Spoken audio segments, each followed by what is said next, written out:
Tour the Scene Super Bowl Sunday, not just any Sunday but the Sunday in American culture, a day when the world's attention, or at least a significant chunk of it, converges on a single event. Billions of eyes are fixed on screens, anticipating not just touchdowns and tackles but the cultural spectacle that unfolds around the game, especially the legendary halftime show this year. The stage belonged to Kendrick Lamar, a lyrical titan known for his intricate artistry and profound messages. Expectations were stratospheric, and then, in the dazzling lights and booming sound, something shifted, something unexpected rippled through the performance, leaving the roaring stadium and the millions watching at home in a state of collective suspended animation. It wasn't a wardrobe malfunction, not a technical glitch, but something far more subtle, far more potent. A lyrical tremor, whispers, began to circulate almost instantaneously, spreading like digital wildfire across social media. Had Kendrick Lamar, in the heart of his Super Bowl set, just delivered a veiled yet unmistakable diss track aimed squarely at Drake, his longtime contemporary and sometimes perceived rival. The rumors intensified, focusing on a line that seemed to allude to Drake's rumored preference for dating younger women, and then the truly surreal, almost theatrical moment unfolded. Kendrick, with a subtle gesture and a palpable energy, appeared to lead the entire stadium. Tens of thousands of voices in a chant fixated on a cryptic MW. The internet exploded. Confusion war bored with excitement. Speculation spiraled into overdrive. Was this a genuine eruption of hip-hop beef on the grandest stage imaginable, a calculated, audacious jab designed to provoke and dominate the narrative, or could it be something even more intricate, a piece of performance art so meta, so layered that its true meaning remained tantalizingly out of reach? One thing was undeniable: Kendrick Lamar had not just performed at the Super Bowl, he had detonated a cultural seismic event, instantly transforming the halftime show from entertainment spectacle into a global hip-hop mystery, a moment that would be dissected, debated, and replayed for years to come. The night hip-hop held its breath had arrived, and the question hanging in the air was what exactly had just happened. To truly understand the explosive impact of the Super Bowl moment, we need to delve into the complex, decade-spanning relationship between Drake and Kendrick Lamar. They are not just contemporaries, they are parallel forces in modern music, each having reshaped the landscape of hip-hop in their own distinct and powerful ways. Drake, emerging from Toronto, became the architect of a new pop-wap paradigm, seamlessly fusing introspective lyricism with melodic hooks and R&B-infused sensibilities. He conquered the charts, amassed an unprecedented string of hits, and cultivated a global fanbase that is as loyal as it is vast. His music became the soundtrack to a generation, defining moods, shaping trends, and setting new benchmarks for commercial success in the genre. Kendrick Lamar, hailing from Compton, California, arrived with a different kind of revolution, a lyrical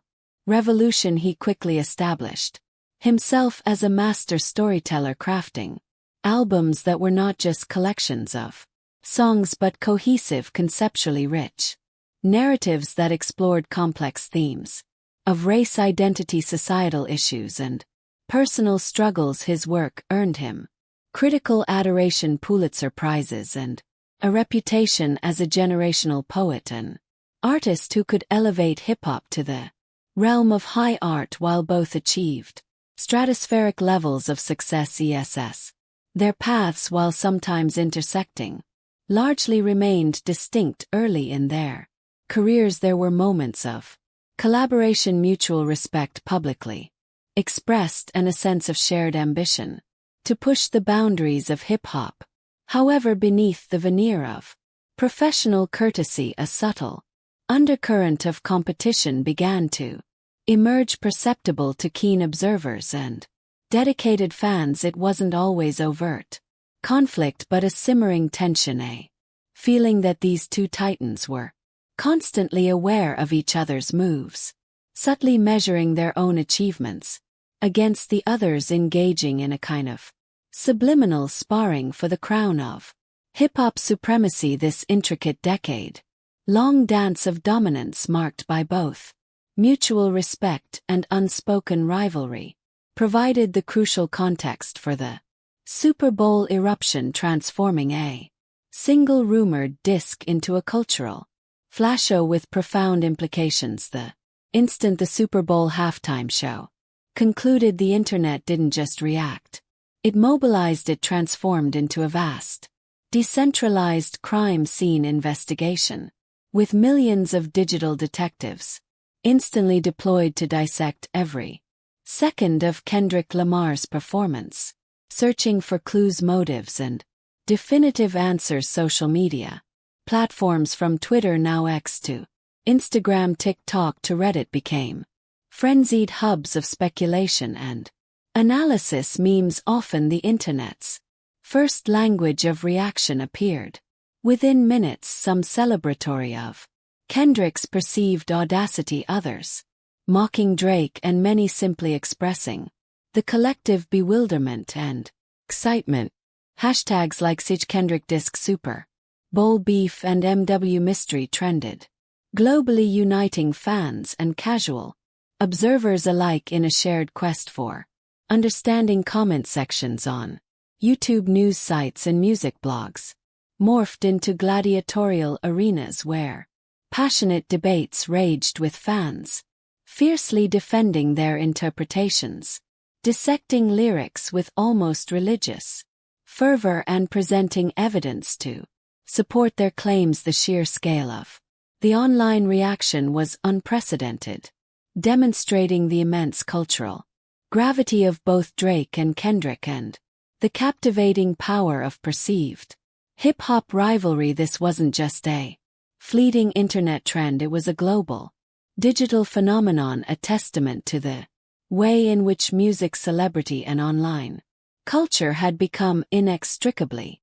intertwined. The unexpected nature of the potential drama amplified the frenzy. No one had anticipated a controversy, let alone a potential beef explosion, during what was supposed to be a celebratory showcase of Kendrick's artistry. This element of surprise, coupled with the high stakes of the Super Bowl stage, propelled the online speculation into overdrive. Every lyric, every gesture, every inflection in Kendrick's voice was now meticulously scrutinized, magnified, and endlessly reanalyzed in the global digital laboratory as the world collectively attempted to decode the Super Bowl enigma and unravel the truth behind the rumored Drake disc. The digital detectives, armed with their keyboards and insatiable curiosity, embarked on a forensic-level examination of Kendrick Lamar's Super Bowl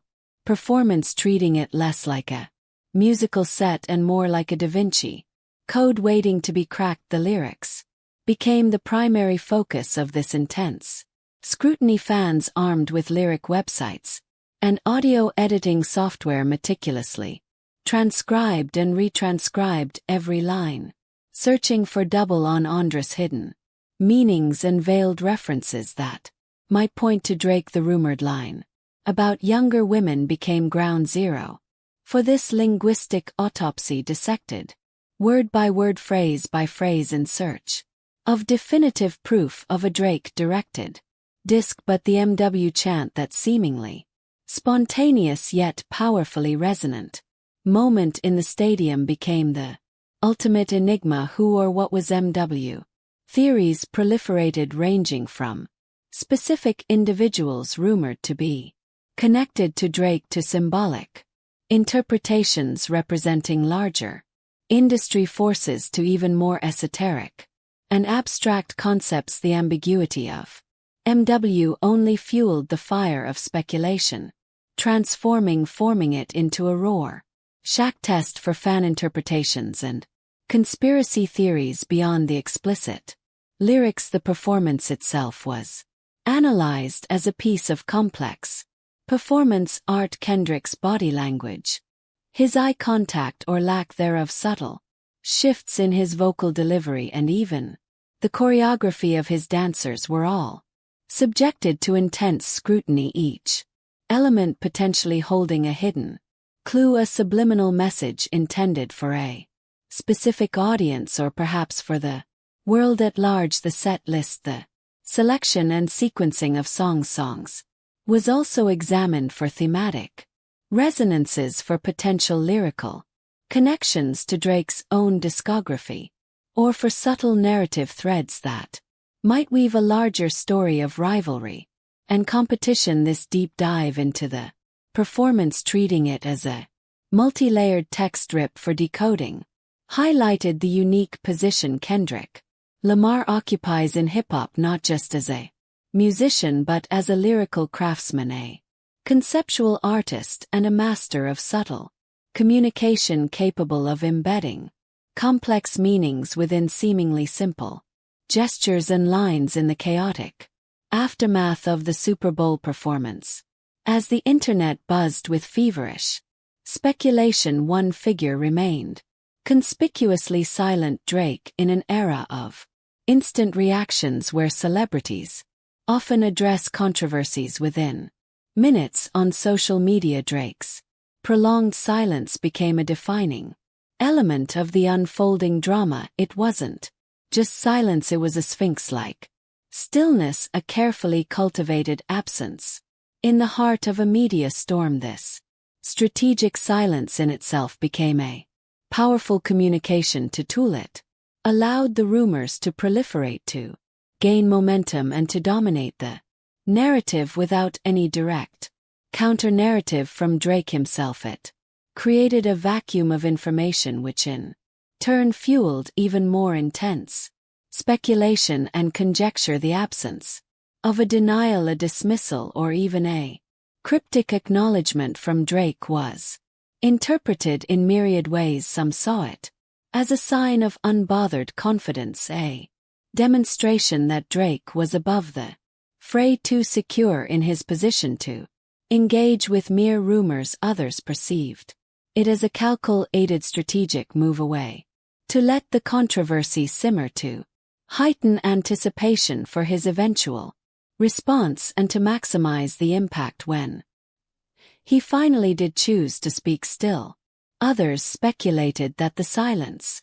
masked a deeper reaction, perhaps annoyance, frustration, or even a strategic calculation of his next move in a potential escalating feud. The longer the silence stretched, the more potent it became, transforming Drake from a passive recipient of rumors into an active participant in the drama, wielding silence as a weapon, a tool of narrative control in the hyperreactive landscape of modern media. This strategic deployment of silence underscored Drake's mastery of public image, his understanding of the power of anticipation, and his ability to manipulate the media narrative even without uttering a single word, turning his absence into a deafening presence in the ongoing Super Bowl saga. When Drake finally broke his silence, he did so not with a thunderous diss track, not with a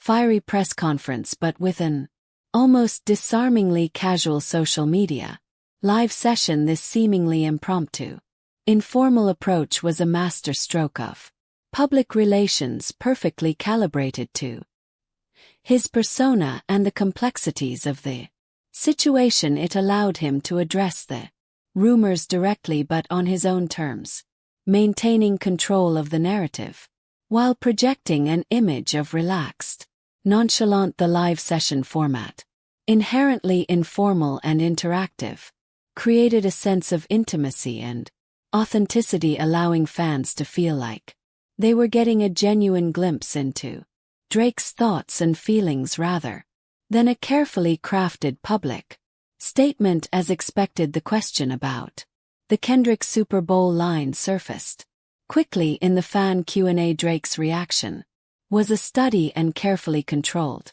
Ambiguity. He began with diplomacy, praising Kendrick's artistry, acknowledging his talent and emphasizing his contributions to hip-hop. This established a tone of respect and avoided any immediate escalation of tension. He then moved into deflection, stating that while he had heard the rumors, he wasn't convinced the line was a personal attack directed at him. This stopped short of a definitive denial, leaving room for interpretation and maintaining a degree of mystery. Subtly interwoven into his response was a hint of frustration, not directed at Kendrick specifically but at the culture of speculation and rumor mongering that often overshadowed the music itself. This allowed him to express a degree of weariness with the drama without directly engaging in it. His overall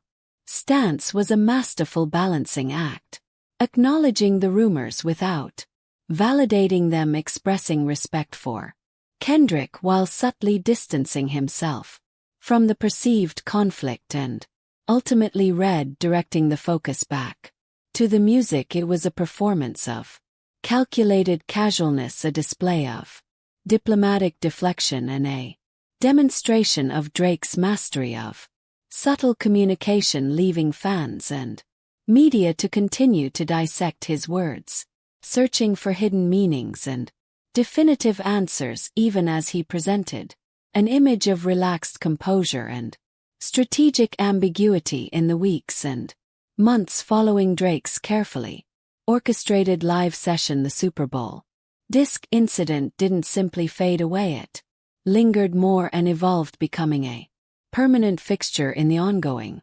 narrative of Drake and Kendrick's relationship and in the broader mythology of hip-hop rivalry. The initial online frenzy subsided, but the echoes of speculation continued to reverberate across social media, music blogs, and fan communities. Debates about the true meaning of Kendrick's performance, Drake's reaction, and the overall dynamics of their relationship persisted, fueled by new interpretations, insider leaks, and the ever-present desire for definitive answers. The ambiguity at the heart of the incident, the unresolved question of intent, the lack of explicit confirmation or denial, became a key element of its enduring power. It allowed fans to project their own interpretations onto the situation, to see what they wanted to see, and to continue to engage in passionate debates,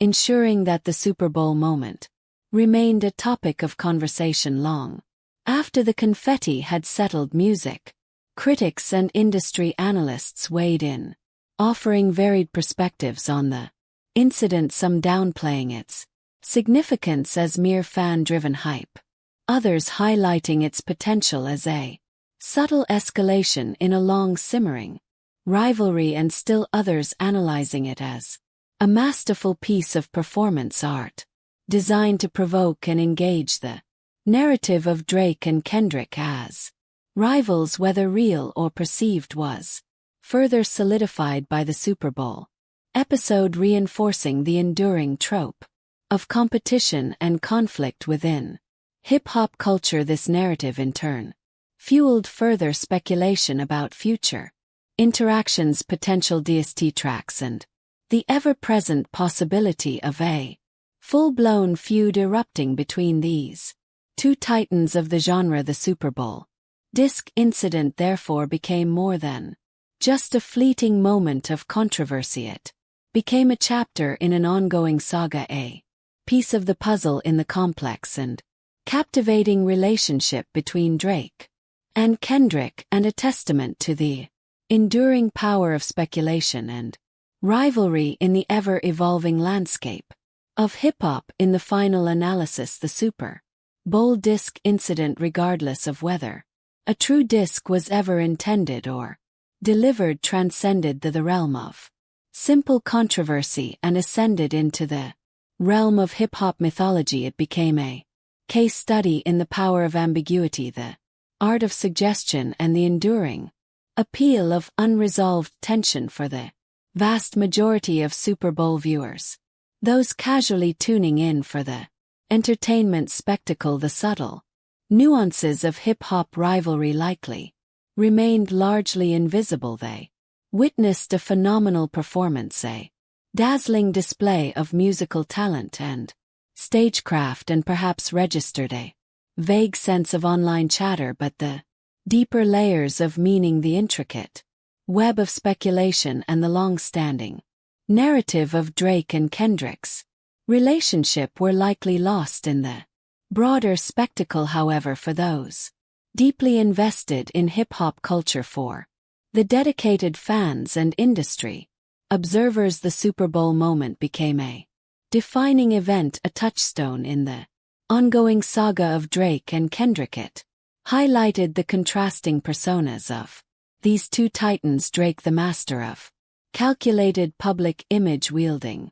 diplomacy and deflection with strategic precision, and Kendrick the enigmatic lyrical craftsman employing silence and suggestion to fuel endless interpretation and solidify his aura of artistic mystique. The enduring legacy of the Super Bowl incident lies not in definitive answers or explicit confirmations, but in the questions it raised, the debates it ignited, and the ongoing speculation it continues to fuel.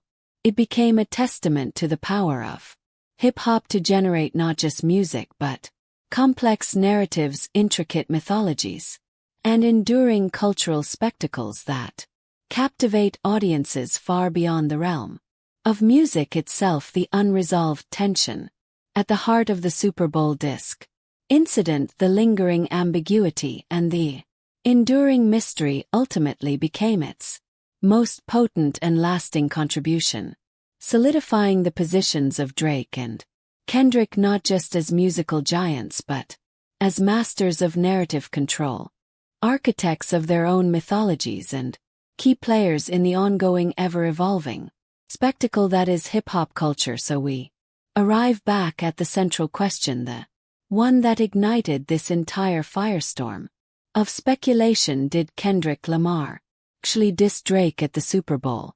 After all the frame-by-frame analysis, the online debates, the expert opinions, and Drake's own carefully nuanced response, the truth remains elusive, shrouded in a purposeful ambiguity, and perhaps that's precisely the point. The answer definitively may never be known, and in a way the search for the answer has become more significant than the answer itself. Ask 10 different hip-hop fans and you'll likely receive 10 different interpretations, each passionately defended, each rooted in their own reading of the performance, the reactions, and the complex history between these two artists. Some will remain steadfast in their conviction that they heard a clear and intentional disc, a lyrical shot fired on the biggest stage imaginable. Others will dismiss it all as overblown hype, fan-fueled drama,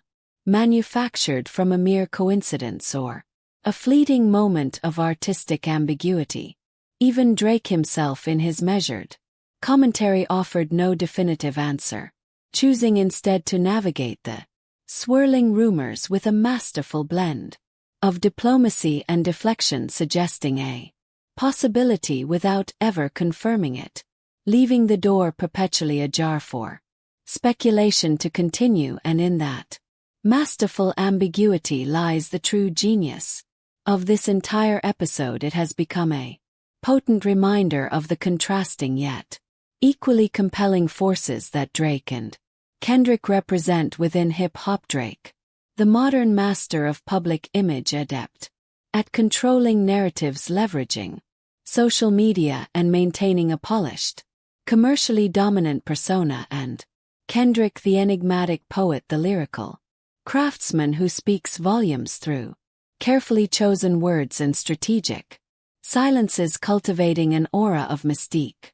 and artistic depth. The Super Bowl disc incident, whether real or imagined, has served as a magnifying glass, highlighting these contrasting approaches and further solidifying their positions as not just musical giants but as cultural icons who understand the power of narrative, the allure of rivalry, and the enduring spectacle of hip-hop at self. Ultimately, the legacy of this moment isn't about finding a definitive answer to a question that may be intentionally unanswerable. Instead, it's about recognizing the enduring power of rumor, the captivating nature of speculation, and the ongoing, ever-evolving drama that unfolds when two titans of hip-hop occupy the same cultural space. The Super Bowl halftime show may be over, the confetti swept away, but the conversation sparked by a possible wink,